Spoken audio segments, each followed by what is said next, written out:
Why Cold War is bad for your relationship. Keep up with the relationship is the thing we need to do after having a dating event. Couples often have problems such as friction and disputes, and different couples have different ways to deal with it. Some will actively try to communicate, some will make a lot of noise, and some will not ignore it. Not looking at it seems to avoid direct conflict, but in fact, these cold, alienated, and indifferent behaviors can also hurt your partner mentally and psychologically, which shows that this is not an ideal solution. Next, this article will analyze the causes and disadvantages of cold violence from the perspective of psychology. Causes of cold violence. Common cold and violent behaviors, such as coldness, alienation, indifference, etc., can be summarized as passive aggression. Passive-aggressive behavior has been regarded as a mental problem in the past. Although this has been repeatedly rejected by recent studies, this behavior is still absolutely unhealthy. However, have you ever wondered why you or your partner might perform these behaviors? Psychologists point out that there are two main reasons. First, it is sometimes easier to use cold violence. In a relationship, if we are directly expressing dissatisfaction to the other party, it will be easier to cause the other party to resist. In addition, not everyone dares to express their thoughts and emotions directly to the other party. Moreover, in many scenes, such as family dinners and public places, direct conflict will make both parties feel embarrassed, and it is more likely to directly destroy the relationship and make it difficult to recover. In contrast, the use of cold violence does not have to directly express emotions and cause conflict, and it does not seem to make both parties feel too embarrassed, and the cost is lower. Therefore, many people use this method of expression to indirectly express dissatisfaction.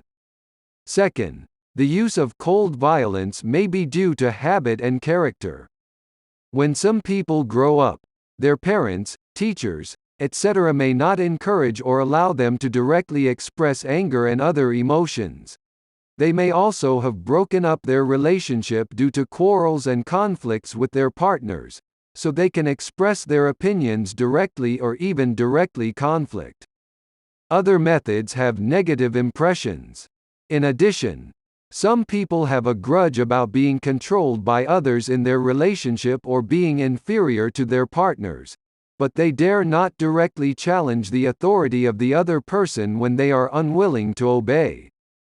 These experiences will make people unaccustomed or unwilling to express their true feelings frankly and directly, so they turn to passive methods, such as ignoring each other, deliberately delaying, etc., to express dissatisfaction and anger towards their partners. The disadvantages of cold violence. First of all, cold violence will not only harm our significant other, but also destroy mutual trust and hinder communication in the long run. Alienation and ignorance of the other side seem to resolve conflicts and avoid damage to the relationship, but in fact cold violence not only does not help really solve the problem, but also makes these people who love us innocently hurt by our bad habits, and thus feel confused and frustrated.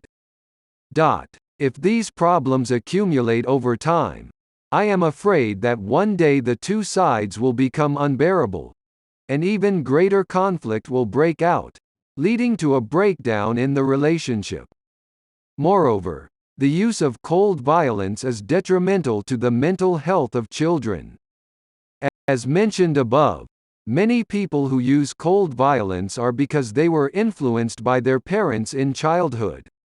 After observing their parents for a long time, they may mistakenly think that when they are dissatisfied with others, they should hide their negative emotions such as anger. They also think that it is healthy, normal and appropriate to use coldness and alienation, so they are also used to cold violence when they grow up. dealing with interpersonal relationships and repeating the tragedies caused by parents with cold and violent handling of emotional relationships.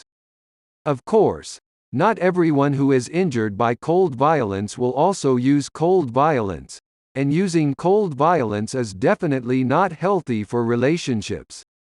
However, if we can understand the causes of cold violence by the other half and their feelings, I believe it can help everyone communicate, so as to get rid of cold violence and establish a healthier and sweeter relationship.